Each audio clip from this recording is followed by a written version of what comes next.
प्रिय viewers, IAS प्रारंभिक परीक्षा 2020 के मद्देनजर हमारी टीम ने आपके लिए जून 2019 से अप्रैल 2020 तक के समसामयिक घटनाओं का विषयवार संकलन तैयार किया है। इसके लिए दृष्टि आईएएस यूट्यूब चैनल के साप्ताहिक करंट न्यूज बुलेटिन को विषयवार संकलित किया गया है। इसके जरिए आप राज्य व्यवस्था, अर्थव्यवस्था, विज्ञान एवं प्रौद्योगिकी जैसे विषयों से जुड़ी सभी बड़ी और महत्वपूर्ण घटनाओं का एक साथ क्विक रिवीजन कर सकते हैं। आपकी सुविधा के लिए हर एक रिवीजन वीडियो के साथ पीडीएफ भी उपलब्ध कराई जाएगी। उम्मीद है हमारी यह पहल आपकी सुनिश्चित सफलता के लिए उपयोगी साबित होगी।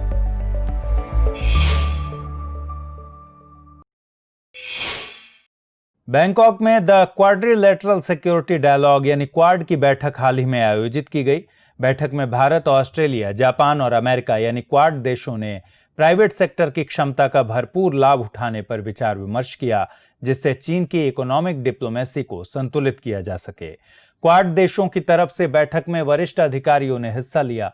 बैठक का मकसद प्राइवेट सेक्टर की क्षमता और अंतर्राष्ट्रीय मानकों के मुताबिक क्वालिटी इंफ्रास्ट्रक्चर में पारदर्शी व मूलधन आधारित निवेश को बढ़ावा देना था। भारतीय विदेश मंत्रालय के मुताबिक बैठक में area of connectivity, infra development, क्षेत्रीय सुरक्षा, काउंटर टेररिज्म, मैरीटाइम कोऑपरेशन, आपदा प्रबंधन और साइबर सिक्योरिटी जैसे मुद्दों पर बातचीत हुई। साथ ही इंडो पैसिफिक क्षेत्र में शांति, स्थिरता और संपन्नता के दृष्टिकोण को दर्शाया गया। प्राइवेट सेक्टर इन्वॉल्वमेंट पर भारत की तरफ से कोई बयान जारी नहीं किया गया। आपको बता दें कि द क्वाड्रिलेटरल सिक्योरिटी डायलॉग की शुरुआत करने की कोशिश 2007 में हुई थी, लेकिन ऑस्ट्रेलिया के इससे पीछे हट जाने के बाद दोबारा इसे 2017 में स्थापित किया जा सका। भारत, ऑस्ट्रेलिया, जापान और अमेरिका इसके सदस्य देश हैं। यह एक अनौपचारिक संगठन है और माना जाता है कि चीन के बढ़ते प्रभाव को संतुलित करने के लिए इसका गठन किया गया है। हाल ही में राष्ट्रीय सुरक्षा को ध्यान में रखते हुए यूनाइटेड स्टेट ने वीजा नियमों में बदलाव किए हैं। नए नियमों के तहत वीजा अप्लाई करने के लिए जरूरी विवरण में अब लोगों को अपने सोशल मीडिया यूजर नेम का ब्यौरा और इसके 5 सालों के रिकॉर्ड की जानकारी देनी होगी। साथ ही उन्हें अपने ईमेल एड्रेस और फोन नंबर भी मुहैया कराने होंगे। वीजा आवेदकों को वीजा एप्लीकेशन फॉर्म के ड्रॉप डाउन लिस्ट में जाकर अपने सोशल मीडिया पहचानकर्ताओं के नामों को भी सूचीबद्ध करना होगा।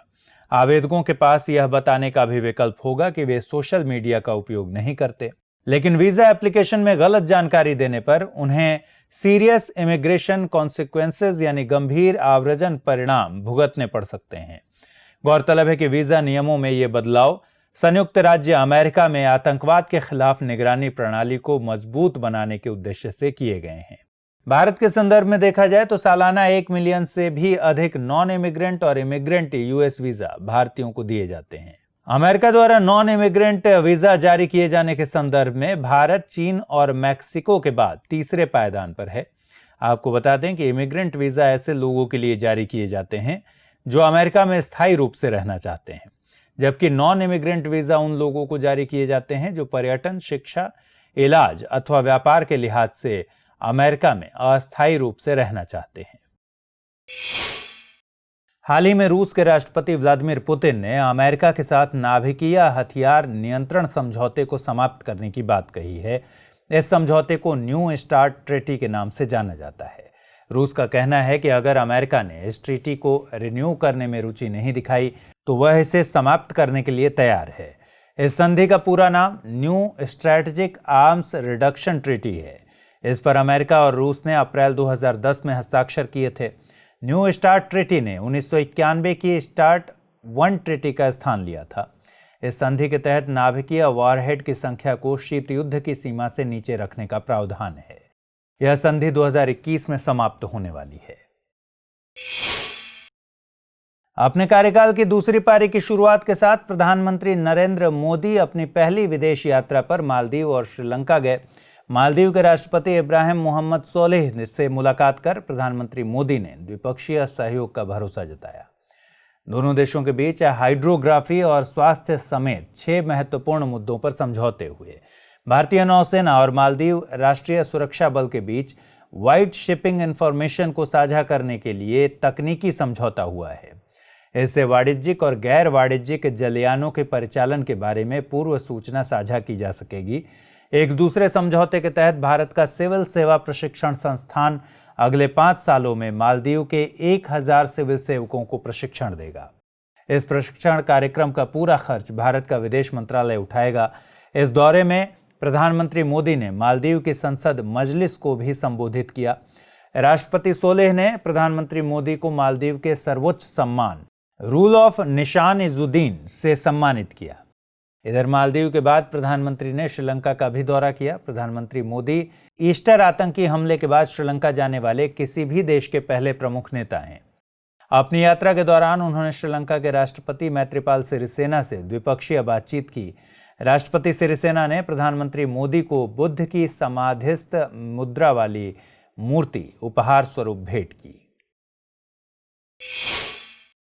14 और 15 जून को conference on interaction and confidence building measures in Asia यानी सीका की 5वीं बैठक का आयोजन हुआ। यह बैठक ताजिकिस्तान की राजधानी दुशांबे में आयोजित हुई। इसमें भारत की ओर से विदेश मंत्री एस जयशंकर ने हिस्सा लिया। इस साल इस समिट की थीम थी shared vision for a secure and more prosperous CICA region. CICA एक पैन एशिया फोरम है। यह एशिया में सहयोग बढ़ाने, शांति, सुरक्षा और स्थायित्व को प्रोत्साहन देने के लिए काम करता है। सीका का विचार पहली बार कजाकिस्तान के पहले राष्ट्रपति नूर सुल्तान नजरबायेव ने संयुक्त राष्ट्र की जनरल असेंबली में 1992 में रखा था। सीका के चार्टर यानी अल्माटी एक्ट पर 2002 में आयोजित पहली समिट में हस्ताक्षर किए गए थे। सीका की सदस्यता के लिए कम से कम देश का एक हिस्सा एशिया में होना जरूरी है। मौजूदा वक्त में सीका के 27 सदस्य देश हैं। इसके अलावा 8 देशों और संयुक्त राष्ट्र समेत 5 बहुदेशीय संगठनों को ऑब्जर्वर स्टेटस मिला है। सीका की गतिविधियों को निर्धारित करने के लिए सीका समिट का आयोजन हर 4 साल में होता है। सदस्य देशों के विदेश मंत्रियों की बैठक हर 2 साल में होती है। 2018 से 2020 तक के लिए सीका की अध्यक्षता ताजिकिस्तान के पास है। आपको बता दें कि 5 अक्टूबर को सीका दिवस मनाया जाता है। हाल ही में अमेरिका ने state departments 2018 report on international freedom जारी की है। अमेरिका यह रिपोर्ट हर साल जारी करता है। इस रिपोर्ट में दुनिया के सभी देशों के लिए चैप्टर्स निर्धारित हैं। इसमें भारत के लिए दिए गए चैप्टर में भारत के मॉब लिंचिंग और देश में अल्पसंख्यकों से जुड़े कानूनों और सरकारी नीतियों पर विस्तृत चर्चा की गई है। रिपोर्ट में कहा गया है कि केंद्र सरकार, राज्य सरकार और राजनीतिक दलों द्वारा उठाए गए कदमों ने देश में मुस्लिम जनसंख्या और उनके संस्थानों को प्रभावित किया है। भारतीय शहरों के नाम बदलने के मुद्दे को भी रिपोर्ट में शामिल किया गया है। इस कवायद को भारतीय इतिहास में मुसलमानों के योगदान को कम करने के प्रयास के तौर पर देखा जा रहा है। वहीं भारतीय विदेश मंत्रालय ने इस रिपोर्ट को पूरी तरह से खारिज कर दिया है। विदेश मंत्रालय का कहना है कि किसी भी दूसरे देश को भारत में लोकतंत्र और कानून के शासन पर टिप्पणी करने का अधिकार नहीं है। हाल ही में जापान के ओसाका में G20 देशों का सम्मेलन संपन्न हुआ। इस सम्मेलन में ओसाका घोषणा पत्र जारी की गई। हालांकि इस सम्मेलन में आतंकवाद को ज्यादा तरजीह नहीं दी गई, लेकिन काला धन, सीमा पार डेटा का स्थानांतरण, बेल्ट एंड रोड इनिशिएटिव और FATF को ज्यादा महत्व दिया गया। इस घोषणा पत्र में भारत की मांगों को तरजीह देते हुए आर्थिक अपराध के मामले को गंभीरता से लिया गया है। गंभीर आर्थिक अपराध से निपटने के लिए अंतर्राष्ट्रीय सहयोग पर जल्द ही एक प्रपत्र तैयार करने पर भी रजामंदी जताई गई है। इसके अलावा G20 देशों ने भ्रष्टाचारियों को किसी भी दूसरे देश में पनाह नहीं देने और इनकी चोरी के धन को जब्त करने पर सहमति जताई है। इसके अलावा भारत ने इस घोषणा पत्र में डिजिटल इकोनॉमी से जुड़े दस्तावेज पर दस्तखत करने से इनकार कर दिया है। इस मामले में दक्षिण अफ्रीका और इंडोनेशिया ने भी भारत का साथ दिया है। भारत का मानना है कि डेटा को विदेशों में स्टोर करने के बजाय भारत में ही स्टोर किया जाना चाहिए। ऐसा होने से विदेशी धरती से इसका दुरुपयोग नहीं हो सकेगा। वहीं जलवायु परिवर्तन के मुद्दे पर अमेरिका को छोड़कर सभी देश एकजुट दिखे। दूसरी तरफ अमेरिका ने फिर से पेरिस समझौते को अमेरिकी करदाताओं और कामकाजियों के लिए नुकसानदेह बताया। हाल ही में एशिया प्रशांत समूह के सभी देशों ने सर्वसम्मति से संयुक्त राष्ट्र सुरक्षा परिषद की अस्थायी सीट के लिए भारत की दावेदारी का समर्थन किया है। भारत को सुरक्षा परिषद में 2021-22 की अवधि के लिए अस्थायी सदस्यता के लिए समर्थन मिला है। इसका अर्थ है कि एशिया प्रशांत समूह से सुरक्षा परिषद की अस्थायी सीट के लिए सिर्फ भारत दावेदार होगा। आपको बता दें कि सुरक्षा परिषद संयुक्त राष्ट्र के 6 प्रमुख अंगों में से एक है। इसमें 5 स्थायी और 10 अस्थायी सदस्य होते हैं। स्थायी सदस्यता चीन, फ्रांस, रूस, यूनाइटेड किंगडम और अमेरिका को मिली है। हर साल जनरल असेंबली 10 अस्थायी सदस्यों में से 5 सदस्यों का 2 साल की अवधि के लिए चुनाव करती है। ये 10 अस्थायी सीट क्षेत्र के अनुसार विभाजित हैं। इनमें से 5 सीट अफ्रीकी और एशियाई देशों के लिए, 2 सीट लैटिन अमेरिकी और कैरेबियन देशों के लिए, 1 सीट पूर्वी यूरोपियन देशों के लिए, 2 सीट पश्चिमी यूरोपियन देशों और अन्य देशों के लिए निर्धारित हैं। अफ्रीकी और एशियाई देशों के लिए निर्धारित 5 सीटों में से 3 अफ्रीका और 2 एशिया के लिए हैं। अस्थायी सदस्यता के लिए दावेदार देश को जनरल असेंबली में मौजूद और वोट करने वाले सदस्यों के 2/3 वोट हासिल करना जरूरी है। सुरक्षा परिषद का मकसद अंतर्राष्ट्रीय शांति और सुरक्षा को बनाए रखना है। गौरतलब है कि भारत पहले 8 बार अस्थायी सदस्य रह चुका है। आखिरी बार यह 2011-12 की अवधि के लिए चुना गया था। 27 और 28 जून को वित्त मंत्रालय ने पेरिस पैक्ट इनिशिएटिव पर एक्सपर्ट वर्किंग ग्रुप की बैठक की मेजबानी की। यह बैठक United Nations office on drugs and crimes यानी UNODC के सहयोग से आयोजित की गई। इससे भारतीय एजेंसियों को अवैध वित्तीय प्रवाह से पैदा होने वाली चुनौतियों को समझने में मदद मिलेगी।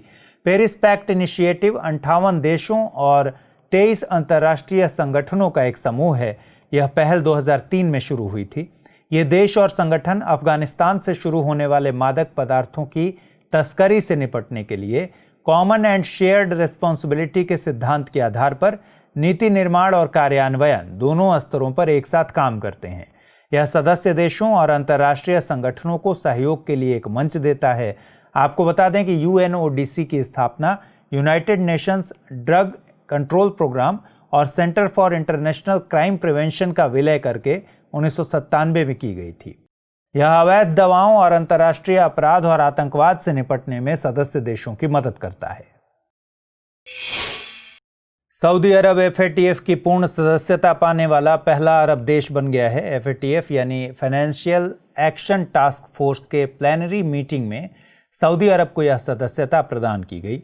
सऊदी अरब के पूर्ण सदस्य बन जाने के बाद FATF के सदस्यों की संख्या 39 हो गई है। सऊदी अरब पहले इसमें पर्यवेक्षक की भूमिका में था, अब केवल इंडोनेशिया ही पर्यवेक्षक की भूमिका में है। इसी मीटिंग में FATF की 30वीं वर्षगांठ भी मनाई गई। गौरतलब है कि FATF की स्थापना 1989 में G7 देशों की मीटिंग में की गई थी। FATF का मकसद मनी लॉन्ड्रिंग, आतंकी वित्त पोषण और अंतर्राष्ट्रीय वित्तीय प्रणाली से संबंधित खतरों से निपटने के लिए कानूनी, नियामक और परिचालन उपायों के प्रभावी कार्यान्वयन को बढ़ावा देना और मानकों को तय करना है।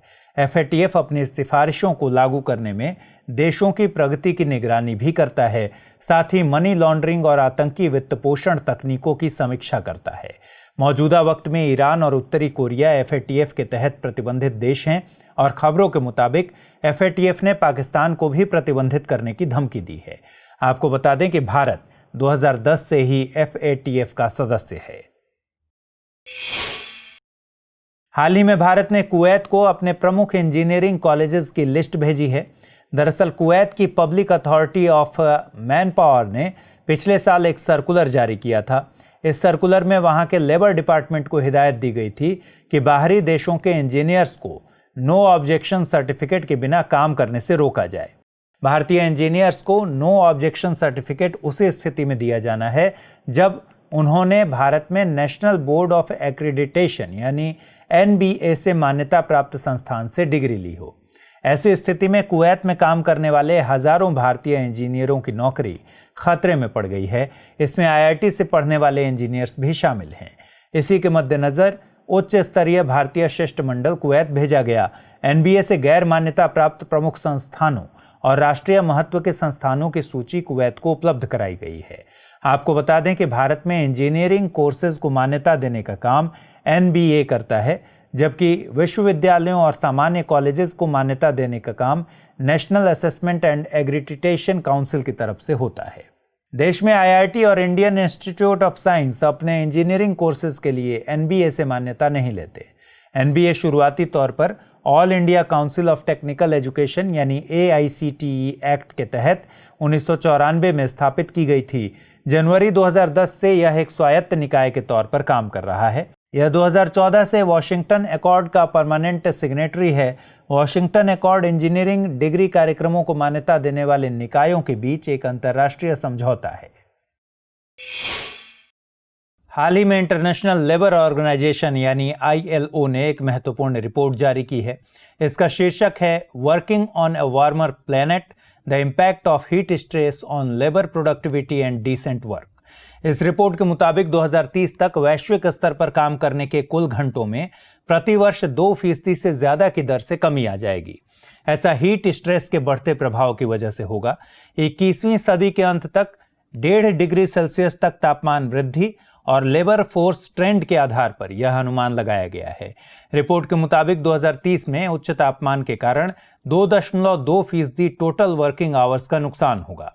इसे 80 मिलियन फुल टाइम जॉब की उत्पादकता के नुकसान के बराबर बताया गया है। अगर मौद्रिक मूल्य में बात करें तो 2030 तक करीब 2400 बिलियन डॉलर का वैश्विक नुकसान हो सकता है। रिपोर्ट में कहा गया है कि भारत हीट स्ट्रेस से सबसे ज्यादा प्रभावित होने वाला देश है। 1995 में भारत में 4.3% टोटल वर्किंग आवर्स का नुकसान हुआ था और 2030 तक इसके 5.8% तक बढ़ने का अनुमान है। भारत में हीट स्ट्रेस की वजह से 2030 तक 34 मिलियन फुल टाइम जॉब्स के बराबर उत्पादकता की कमी हो जाएगी। भारत को सबसे ज्यादा नुकसान कृषि क्षेत्र में होगा, साथ ही निर्माण क्षेत्र में भी भारी नुकसान झेलना होगा।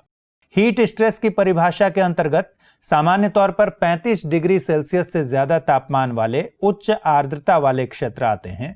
श्रम उत्पादकता पर हीट स्ट्रेस के इस प्रभाव को जलवायु परिवर्तन का नतीजा बताया गया है। रिपोर्ट में अहमदाबाद में 2017 में हीट एक्शन प्लान के तहत शुरू किए गए कूल रूफ इनिशिएटिव की सराहना की गई है। हाल ही में कुलभूषण जाधव मामले में भारत को बड़ी कामयाबी हाथ लगी है। दरअसल इंटरनेशनल कोर्ट ऑफ जस्टिस ने पाकिस्तान को कुलभूषण जाधव की गिरफ्तारी और फांसी की सजा पर पुनर्विचार करने का निर्णय दिया है। आईसीजे ने यह भी माना है कि पाकिस्तान ने कुलभूषण जाधव मामले में अंतर्राष्ट्रीय कानूनों का उल्लंघन किया है। पाकिस्तान ने भारतीय नौसेना के पूर्व अधिकारी कुलभूषण जाधव को जासूसी के आरोप में मार्च 2016 में गिरफ्तार किया था। इसके बाद पाकिस्तानी सैन्य अदालत ने उन्हें फांसी की सजा सुनाई थी। पाकिस्तान ने भारत को इसकी सूचना सही समय से नहीं दी। इसके अलावा कुलभूषण जाधव को उनके अधिकारों की जानकारी नहीं दी गई और न ही उन्हें काउंसलर ऑफिसर्स से मिलने दिया गया। ऐसा करके पाकिस्तान ने Vienna convention on consular relation 1963 का उल्लंघन किया। पाकिस्तान इस कन्वेंशन का हस्ताक्षरकर्ता देश है। आईसीजे ने पाकिस्तान के इस तर्क को खारिज कर दिया कि वियना कन्वेंशन जासूसी के मामले में लागू नहीं होती। वियना कन्वेंशन के आर्टिकल 36 के पैरा 1B के तहत प्रावधान है कि किसी भी विदेशी नागरिक की गिरफ्तारी की स्थिति में उन्हें उनके देश की सरकार के प्रतिनिधि या स्थानीय दूतावास तक पहुंच मुहैया कराई जानी चाहिए। गिरफ्तार किए गए व्यक्ति को इस पैराग्राफ के तहत मिले अधिकारों की जानकारी भी तुरंत दी जानी चाहिए। आपको बता दें कि इंटरनेशनल कोर्ट ऑफ जस्टिस संयुक्त राष्ट्र का प्रमुख न्यायिक अंग है। इसकी स्थापना जून 1945 में की गई थी।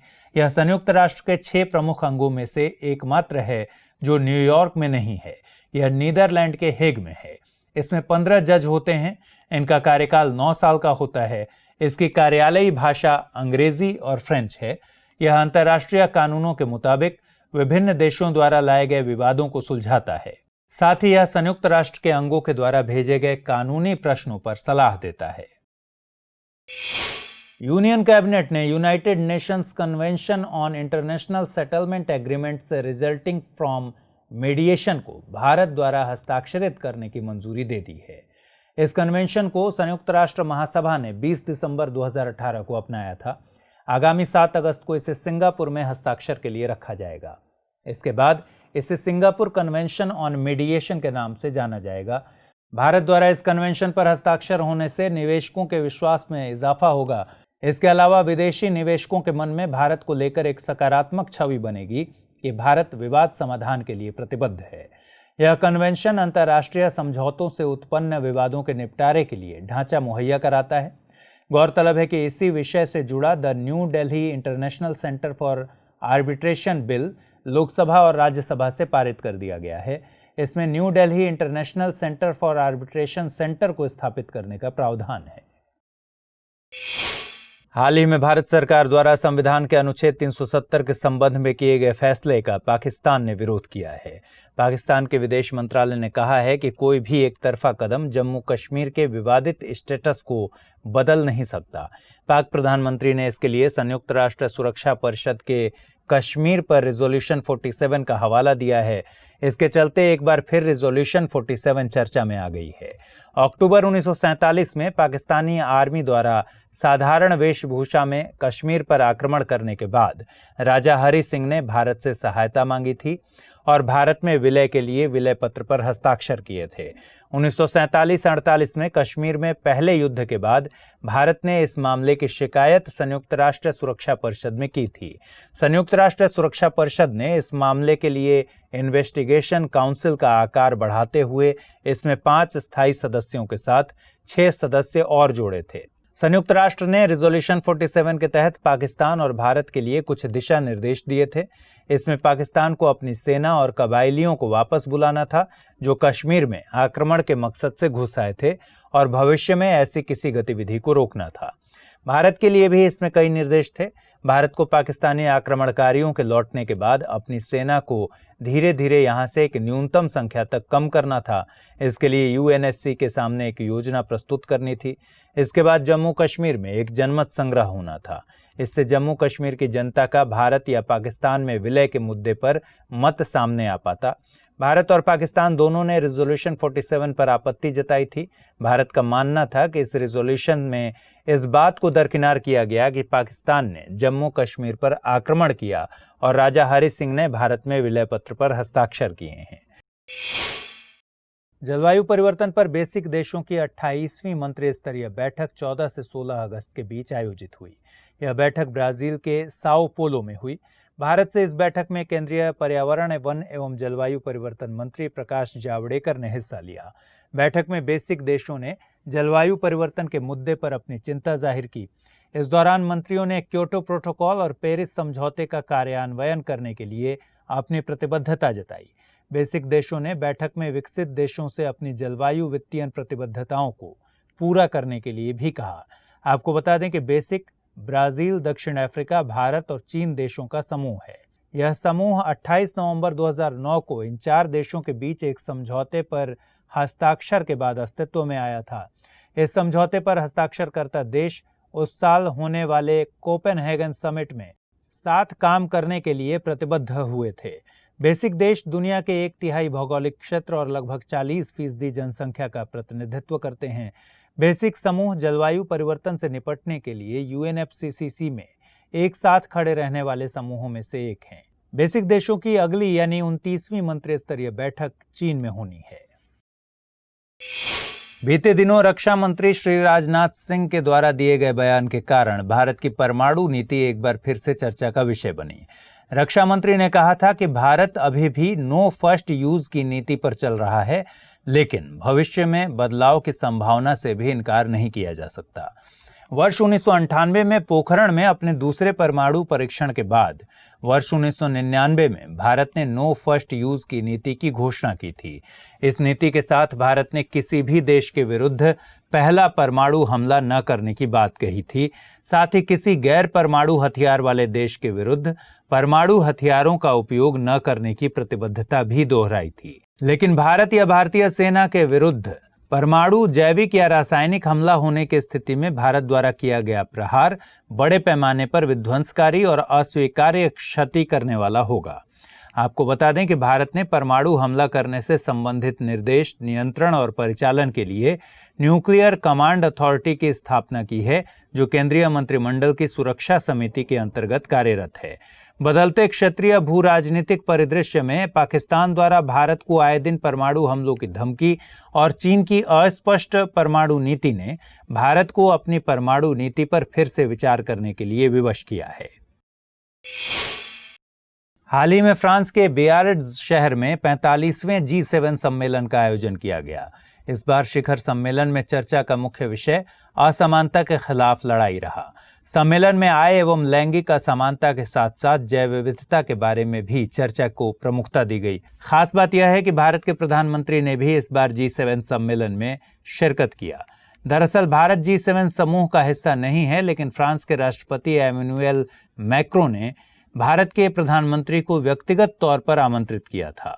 आपको बता दें कि दुनिया के 6 प्रमुख विकसित और उन्नत अर्थव्यवस्था वाले देशों ने 1975 में G6 समूह की स्थापना की थी और अगली बैठक में कनाडा के शामिल हो जाने के बाद 1976 से यह G7 समूह कहलाया। 1997 में रूस के शामिल होने पर यह G8 कहलाया, लेकिन 2014 में क्रीमिया विवाद के चलते रूस इस संगठन से बाहर हो गया। वर्तमान में G7 के इन 7 देशों में Canada, France, Germany, Italy, Japan, Britain और अमेरिका शामिल हैं। इसे ग्रुप ऑफ 7 भी कहते हैं। समूह खुद को कम्युनिटी ऑफ वैल्यूज यानी मूल्यों का आदर करने वाला समुदाय मानता है। स्वतंत्रता, मानवाधिकारों की सुरक्षा, लोकतंत्र, कानून का शासन, समृद्धि और सतत विकास इसके प्रमुख सिद्धांत हैं। चीन में लगातार हो रहे विरोध प्रदर्शनों की वजह से हांगकांग एक बार फिर से चर्चा में है। हांगकांग में लोकतंत्र, नागरिक अधिकारों की तेज होती मांग और स्थानीय सरकार के विवादास्पद प्रत्यर्पण कानून का प्रस्ताव विरोध प्रदर्शनों का प्रमुख कारण बना हुआ है। इन सब के बीच चीन की 1 कंट्री 2 सिस्टम प्रणाली एक बार फिर चर्चा के केंद्र में है। आपको बता दें कि 1970 के दशक में चीनी नेता डेंग जियाओपिंग ने इस प्रणाली का प्रस्ताव दिया था। इसके जरिए वे ताइवान को कुछ स्वायत्तता देकर चीन का एकीकरण चाहते थे। इस प्रस्ताव के तहत ताइवान को चीन से अलग अपनी पूंजीवादी, आर्थिक और प्रशासनिक प्रणाली बनाए रखने की अनुमति थी। साथ ही वह चीनी संप्रभुता के अंतर्गत अपनी एक अलग सेना भी रख सकता था, लेकिन ताइवान ने इस प्रस्ताव को अस्वीकार कर दिया था। हालांकि चीन अभी भी ताइवान पर अपनी संप्रभुता मानता है। यह नीति एक बार फिर चर्चा में तब आई जब चीन ने ब्रिटेन और पुर्तगाल से प्रत्यर्पण संधियां की। इस संधि के मुताबिक हांगकांग और मकाऊ को विशेष प्रशासनिक क्षेत्र का दर्जा दिया गया और हांगकांग का 1997 में ब्रिटेन से चीन में विलय हुआ। इस समझौते के अंतर्गत रक्षा और रणनीतिक मामले बीजिंग के अधीन रहने थे। कानूनी, आर्थिक एवं अन्य सरकारी प्रणालियों का नियंत्रण स्थानीय स्तर पर किया जाना था। इस संधि की समय सीमा 50 वर्ष निर्धारित की गई थी। हाल ही में चीनी विदेश मंत्री की पाकिस्तान यात्रा संपन्न हुई। इस यात्रा के दौरान दोनों देशों के बीच कश्मीर मुद्दे पर भी बातचीत हुई। इसके बाद पाकिस्तान और चीन ने ज्वाइंट स्टेटमेंट जारी किया। इधर इस स्टेटमेंट में जम्मू कश्मीर से जुड़े बिंदुओं को भारत ने खारिज कर दिया है। इसके साथ ही भारत ने पाक अधिकृत कश्मीर में CPEC यानी चाइना पाकिस्तान इकोनॉमिक कॉरिडोर से जुड़ी किसी भी गतिविधि को रोकने की बात कही है। आपको बता दें कि CPEC हाईवेज, रेलवे और इंफ्रास्ट्रक्चर प्रोजेक्ट्स का समूह है। इसका विस्तार चीन के काशगर से पाकिस्तान के ग्वादर बंदरगाह तक होगा। चीन ने 2013 में इसकी घोषणा की थी और इस प्रोजेक्ट पर 2014 में हस्ताक्षर किए गए थे। इसके तहत 15 सालों की अवधि में लगभग $50 बिलियन का निवेश किया जाएगा। भारत इस प्रोजेक्ट का विरोध कर रहा है क्योंकि इसका कुछ हिस्सा पाक अधिकृत कश्मीर से गुजरता है। इस प्रोजेक्ट के जरिए चीन को मध्य पूर्व और अफ्रीका के लिए एक वैकल्पिक मार्ग मिल जाएगा। मौजूदा वक्त में यह मलक्का जल संधि और हिंद महासागर के मार्ग का प्रयोग करता है। भारत और आसियान देशों ने 2009 में हस्ताक्षर किए गए अपने फ्री ट्रेड एग्रीमेंट यानी FTA की समीक्षा के लिए सहमति व्यक्त की है। इसका मकसद फ्री ट्रेड एग्रीमेंट को और अधिक व्यापार अनुकूल बनाना तथा आर्थिक संबंधों को बढ़ावा देना है। इन उद्देश्यों की पूर्ति के लिए दोनों पक्षों ने एक संयुक्त समिति गठित करने का भी निर्णय लिया। हालिया समझौता आसियान के आर्थिक मंत्रियों और भारत के वाणिज्य एवं उद्योग मंत्री श्री पीयूष गोयल के मध्य 10 सितंबर को बैंकॉक में हुआ। वस्तुओं के संदर्भ में भारत आसियान के मध्य व्यापार समझौता जनवरी 2010 में प्रभाव में आया था। आसियान के सदस्यों में Brunei, Cambodia, Indonesia, Malaysia, Myanmar, Singapore, Thailand, Philippines, Laos और वियतनाम शामिल हैं। आपको बता दें कि free trade agreement World Trade Organization के अंतर्गत 2 या 2 से अधिक राष्ट्रों के बीच होने वाला समझौता है। यह मुक्त व्यापार क्षेत्र की परिकल्पना पर आधारित है। इसका मकसद व्यापारिक बाधाओं को समाप्त कर देशों के बीच वस्तुओं एवं सेवाओं के व्यापार को बढ़ावा देना है। बीते 10 सितंबर को शंघाई सहयोग संगठन के द्वारा चीन के जियान में यूरेशियन इकोनॉमिक फोरम यानी ईईएफ की बैठक आयोजित की गई। आयोजन का मकसद चीन के बेल्ट एंड रोड इनिशिएटिव यानी बीआरआई और रूस की यूरेशियन इकोनॉमिक फोरम के मध्य व्यापारिक और आर्थिक संबंधों को गति प्रदान करना था। इस बैठक में भारत ने शामिल न होकर अपना विरोध दर्शाया। दरअसल बीआरआई का एक भाग सीपेक के रूप में पाकिस्तान अधिकृत कश्मीर से होकर गुजरता है, जो भारत की संप्रभुता और क्षेत्रीय अखंडता के खिलाफ है। बेल्ट एंड रोड इनिशिएटिव चीन की एक महत्वाकांक्षी परियोजना है। इसका मकसद एशिया, यूरोप और अफ्रीका महाद्वीपों को व्यापारिक रूप से जोड़कर एक करना है। इसके बेल्ट भाग में 3 स्थल मार्ग शामिल हैं, जिसमें पहला मार्ग चीन को मध्य एशिया, रूस और यूरोप से जोड़ेगा। दूसरा मार्ग मध्य एशिया और पश्चिम एशिया के माध्यम से चीन को फारस की खाड़ी और भूमध्य सागर से, तथा तीसरा मार्ग चीन को दक्षिण पूर्व एशिया, दक्षिण एशिया और हिंद महासागर से जोड़ेगा। वहीं इसके रोड वाले भाग में 21वीं सदी के समुद्री मार्ग शामिल हैं, जो दक्षिण चीन सागर, हिंद महासागर और दक्षिण प्रशांत महासागर के माध्यम से चीन के व्यापार को बढ़ावा देगा। आपको बता दें कि यूरेशियन इकोनॉमिक यूनियन क्षेत्रीय आर्थिक एकीकरण के लिए एक अंतर्राष्ट्रीय संगठन है। हाल ही में संयुक्त राष्ट्र के पॉपुलेशन डिवीजन ने इंटरनेशनल माइग्रेंट स्टॉक 2019 जारी किया। इसके मुताबिक वैश्विक स्तर पर प्रवासियों की संख्या बढ़कर 272 मिलियन तक पहुंच गई है। इस रिपोर्ट के मुताबिक भारत 2019 में अंतर्राष्ट्रीय प्रवासियों के ऑरिजिन का सबसे बड़ा केंद्र बनकर उभरा है। भारत का डायस्पोरा 17.5 मिलियन पर पहुंच गया है। दुनिया में प्रवासियों के ऑरिजिन के मामले में शीर्ष 10 देश लगभग 1/3 अंतर्राष्ट्रीय प्रवासियों के लिए जिम्मेदार हैं। इन शीर्ष 10 देशों में भारत पहले, मैक्सिको दूसरे और चीन तीसरे पायदान पर है। रिपोर्ट के मुताबिक भारत में अन्य देशों से 5.1 मिलियन प्रवासी आए। यह संख्या 2015 की तुलना में कुछ कम हुई है। देश में कुल जनसंख्या में अंतर्राष्ट्रीय प्रवासियों का हिस्सा 2010 से 2019 के बीच 0.4% पर स्थिर है। क्षेत्रवार स्तर की बात करें तो सबसे ज्यादा प्रवासी यूरोप गए, जबकि इस मामले में उत्तरी अमेरिका दूसरे पायदान पर है। वहीं देशों के स्तर पर सबसे ज्यादा प्रवासी यूएसए गए हैं। रिपोर्ट के मुताबिक दुनिया में जबरन विस्थापित लोगों की संख्या में लगातार इजाफा हो रहा है। 2010 से 2017 के बीच शरणार्थियों की संख्या में लगभग 13 मिलियन का इजाफा हुआ है। आपको बता दें कि ये आंकड़े प्रवासियों के उद्गम और गंतव्य दोनों देशों के लिए नीति निर्माण के लिहाज से जरूरी होते हैं। हाल ही में सऊदी अरब की तेल उत्पादक कंपनी अरामको ड्रोन हमलों के कारण खबरों में रही। यह हमला अरामको के अबकैक और खुरैस स्थित 2 प्लांट्स पर किया गया था। आपको बता दें कि अरामको दुनिया की सबसे बड़ी तेल उत्पादक कंपनियों में से एक है। जानकारों के मुताबिक इस हमले के कारण प्रतिदिन 5 मिलियन बैरल कच्चे तेल का उत्पादन प्रभावित हो रहा है, जो वैश्विक तेल उत्पादन का लगभग 5% है। हालांकि स्थानीय सरकार ने ऐसा कोई आंकड़ा जारी नहीं किया है। गौरतलब है कि घावर से प्राप्त कच्चे तेल का प्रसंस्करण अबकैक स्थित तेल प्रसंस्करण प्लांट में किया जाता है। घावर अबकैक के नजदीक दुनिया का सबसे बड़ा कन्वेंशनल तेल क्षेत्र है। तेल के निर्यात के लिए रास तनूरा टर्मिनल का उपयोग किया जाता है, जो कि दुनिया का सबसे बड़ा अपतटीय तेल लोडिंग सुविधा प्रदान करने वाला टर्मिनल है। हमले की जिम्मेदारी यमन के हौथी विद्रोहियों ने ली है। इन विद्रोहियों को ईरान का समर्थन हासिल है। माना जा रहा है कि यह हमला इसलिए किया गया क्योंकि हाल के दिनों में अरामको इनिशियल पब्लिक ऑफर की योजना बना रहा था। आपको यह भी बता दें कि यमन के हौथी विद्रोहियों और सऊदी अरब के नेतृत्व वाले मुस्लिम सैन्य गठबंधन के बीच 2015 से ही संघर्ष जारी है। इस गठबंधन ने ईरान पर पिछले हमलों में विद्रोहियों को हथियार उपलब्ध कराने का आरोप लगाया है। हालांकि ईरान ने इसे नकार दिया है। बीते दिनों पहले इंडिया कैरिकॉम शिखर सम्मेलन के आयोजन के बाद से कैरिकॉम चर्चा के केंद्र में है। इस शिखर सम्मेलन का आयोजन न्यूयॉर्क में 74वें संयुक्त राष्ट्र महासभा सत्र के दौरान किया गया। इसमें जलवायु परिवर्तन पर मिलकर काम करने और भारत तथा कैरिकॉम सदस्यों के बीच सहयोग बढ़ाने पर चर्चा की गई। इस दौरान प्रधानमंत्री नरेंद्र मोदी ने कैरिकॉम सदस्यों की सामुदायिक विकास परियोजनाओं के लिए ग्रांट के रूप में $14 मिलियन देने की घोषणा की। साथ ही नवीकरणीय ऊर्जा एवं जलवायु परिवर्तन संबंधी परियोजनाओं के लिए $150 मिलियन लाइन ऑफ क्रेडिट देने की घोषणा की। आपको बता दें कि कैरिकॉम कैरेबियाई देशों का एक समूह है। इसकी स्थापना वर्ष 1973 में एक आर्थिक और राजनीतिक समुदाय के रूप में की गई थी। यह संगठन संयुक्त रूप से आर्थिक विकास और व्यापार को बढ़ावा देने का काम करता है।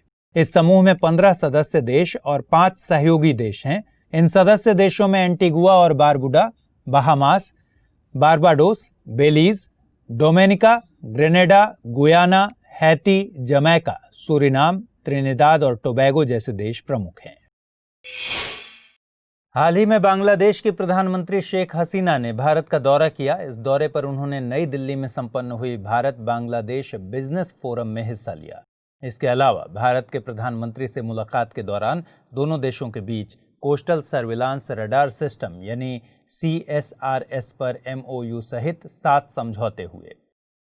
CSRS पर MOU के मुताबिक भारत बांग्लादेश में एक CSRS स्थापित करेगा। CSRS दोनों देशों के बीच भविष्य में व्हाइट शिपिंग एग्रीमेंट के लिए रास्ता खोलेगा। भारत इससे पहले मॉरिशस, सेशल्स, मालदीव को यह सुविधा दे चुका है। इसके अलावा दोनों देशों के नेताओं ने 3 द्विपक्षीय विकास साझेदारी परियोजनाओं का उद्घाटन किया। इसमें बांग्लादेश से थोक में LPG का आयात मुख्य रूप से शामिल है। दोनों देशों के बीच हुई भारत बांग्लादेश बिजनेस फोरम बैठक का मकसद परस्पर व्यापार एवं निवेश में इजाफा और उद्योगों को आकर्षित करना था। इस बैठक में दोनों देशों के बीच 2 गवर्नमेंट टू बिजनेस MOU पर भी हस्ताक्षर हुए। आपको बता दें कि बांग्लादेश दक्षिण एशियाई देशों में भारत का सबसे बड़ा ट्रेड पार्टनर है। दोनों देश एशिया पैसिफिक ट्रेड एग्रीमेंट यानी APTA, SAARC preferential trade agreement यानी SAPTA और agreement on South Asian free trade area यानी साफ्टा जैसे क्षेत्रीय व्यापारिक समझौतों के सदस्य हैं। साफ्टा के अंतर्गत भारत ने बांग्लादेश को अल्कोहल और तंबाकू को छोड़कर सभी वस्तुओं पर शुल्क मुक्त कोटा प्रदान किया है। दोनों देशों के बीच सीमाई क्षेत्रों में रहने वाले समुदायों को लाभ पहुंचाने के लिए त्रिपुरा और मेघालय में 2 बॉर्डर हाट स्थापित किए गए हैं। द्विपक्षीय संबंधों को और मजबूत बनाने के लिहाज से भारत बांग्लादेश को Agartala Akhaura rail link, inland waterways की ड्रेजिंग और भारत बांग्लादेश फ्रेंडशिप पाइपलाइन जैसी अवसंरचनाओं के विकास के लिए सहायता दे रहा है। लिहाजा बांग्लादेश के प्रधानमंत्री का यह दौरा भारत की एक्ट ईस्ट पॉलिसी और दोनों देशों के बीच आर्थिक संबंधों व क्षेत्रीय सहयोग को और मजबूत करेगा। हाल ही में दूसरा भारत चीन अनौपचारिक शिखर सम्मेलन संपन्न हुआ। तमिलनाडु के मामल्लपुरम में हुए इस सम्मेलन में शामिल होने के लिए चीनी राष्ट्रपति शी जिनपिंग भारत दौरे पर आए। मामल्लपुरम समिट के नाम से प्रसिद्ध हुए इस सम्मेलन को चेन्नई कनेक्ट की संज्ञा दी गई है। इसमें दोनों देशों के नेताओं ने 2018 में चीन के वुहान में हुई पहली इनफॉर्मल समिट में स्वीकार किए गए सहमति बिंदुओं पर आगे बढ़ने का संकल्प दोहराया। समिट में आपसी व्यापार, निवेश और सेवाओं में सहयोग बढ़ाने के लिए high level economic and trade dialogue mechanism बनाने पर सहमति बनी। विनिर्माण साझेदारी बढ़ाने के लिए आइडेंटिफाइड सेक्टर्स में म्यूचुअल इन्वेस्टमेंट्स प्रोत्साहन की बात की गई है। समिट में नियम आधारित बहुपक्षीय व्यापार प्रणाली, समावेशी व्यापार व्यवस्था, आतंकवाद और सामरिक मुद्दों का सहमति से समाधान करने जैसे कई मसलों पर भी बातचीत हुई। ऐसे ही सदियों पुराने व्यापारिक और समुद्री संबंधों को ध्यान में रखते हुए दोनों देश तमिलनाडु और फुजियान प्रांत के बीच सिस्टर स्टेट रिलेशंस स्थापित करने पर सहमत हुए हैं। भारत में अजंता और चीन में दुनांग के अनुभव की तर्ज पर महाबलीपुरम और फुजियान प्रांत के बीच संबंधों के अध्ययन के लिए एक अकादमी की स्थापना की जाएगी। 2020 में भारत चीन राजनयिक संबंधों की स्थापना की 70वीं वर्षगांठ होगी। इस जश्न को मनाने और दोनों सभ्यताओं के बीच ऐतिहासिक संबंध पर जोर देने के लिए दोनों देश 70 गतिविधियों का आयोजन करेंगे। साथ ही 2020 को भारत चीन सांस्कृतिक और पीपल टू पीपल एक्सचेंज के वर्ष के रूप में नामित किया जाएगा। इस समिट को भारत चीन सहयोग में एक नए युग की शुरुआत माना जा रहा है। बीते दिनों संयुक्त राष्ट्र महासभा के 74वें सत्र में मलेशियाई प्रधानमंत्री द्वारा अनुच्छेद 370 को हटाए जाने पर विवादित बयान को लेकर केंद्र सरकार ने कड़ी आपत्ति जताई है। इस बीच दोनों देशों के बीच तनावपूर्ण स्थिति के चलते solvent extractors association of India यानी SEA ने अपने सदस्यों को अहम सलाह दी है। SEA ने अपने सभी सदस्यों को तेल आयात से बचने को कहा है। Solvent extractors association of India खाद्य तेल और व्यापार का प्रीमियर एसोसिएशन है। वहीं सरकार भी मलेशिया से पाम ऑयल के आयात को सीमित करने पर विचार कर रही है। इसके अलावा सरकार ने मलेशिया को निर्यात किए जा रहे अन्य सामानों पर प्रतिबंध लगाए जाने के तरीकों को खोजे जाने के संकेत दिए हैं। जबकि वाणिज्य और उद्योग मंत्रालय द्वारा प्रतिबंधों को लागू करने के तरीकों पर चर्चा करने के लिए कई बैठकें भी की गई हैं। आपको बता दें कि भारत का कुल वार्षिक पाम ऑयल आयात लगभग 9 मिलियन टन है, जिसमें से लगभग 3 से 3.5 मिलियन टन का आयात मलेशिया से किया जाता है, जबकि बाकी का तेल इंडोनेशिया एवं अन्य प्रमुख पाम ऑयल उत्पादक देशों से आयात किया जाता है। देश के कुल खाद्य तेल आयात में पाम ऑयल की हिस्सेदारी लगभग 2/3 है।